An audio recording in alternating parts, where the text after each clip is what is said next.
Fair enough, Rachel? Here Yes. we are. Good morning, Rachel. MMTs. This is an Amazon, and in pre-market, it was a gap to the delta line to a 6 minute, that's a 3 minute price action bar. That was profit taking. The half bar, which is down here below, will be the key. Is the real key is how this platform as a market maker works between the buyer and the seller, so that we can understand that much, because it pays well. So we got that clear. The other part that we want to get clear is how these wicks slide this half bar, Rachel, which is 169.35.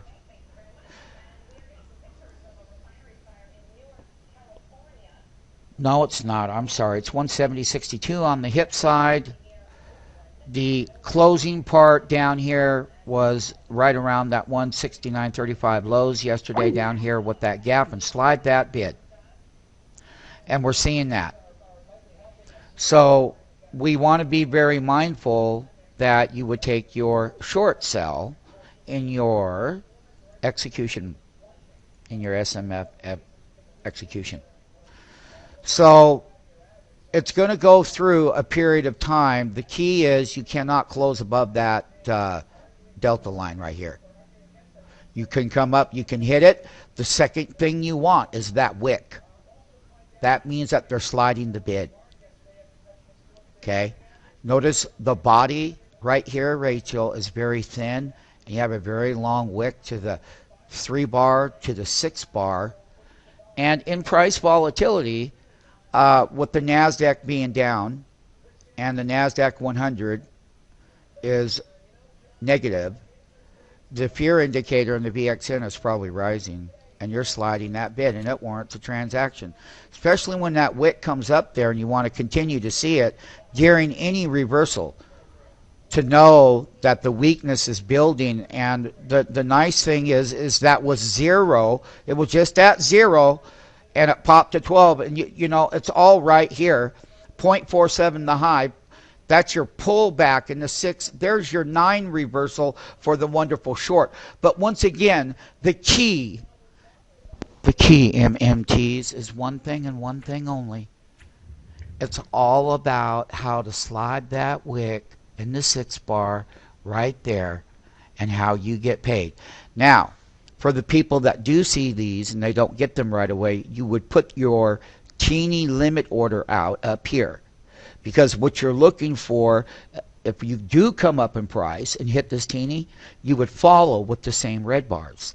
And this is how you learn that 3 minute, the 6 minute, the 9 minute on price action squaring into a position that had a ratio formula gap to the delta line to the reversal with your confirmations.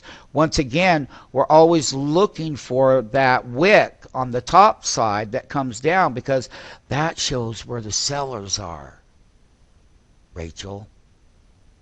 True story. So basically, when we get these tests up here, it warrants an immediate transaction, because it's always about when you gap to the delta line. I can come up and I can hit it and I can go through these wiggles and jiggles, but I'm not closing above it. And then there's my confirmation in the 9 minute. And this is what all market makers do, because the public did not want to buy the high, so the market makers on the exchange floor slid the bid in the level 2. That's called the bid and ask between the public tape right here.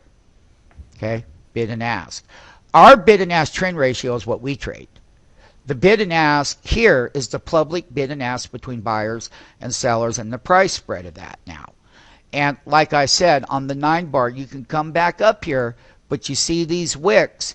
This is the half bar where you put those limit orders out ahead of time.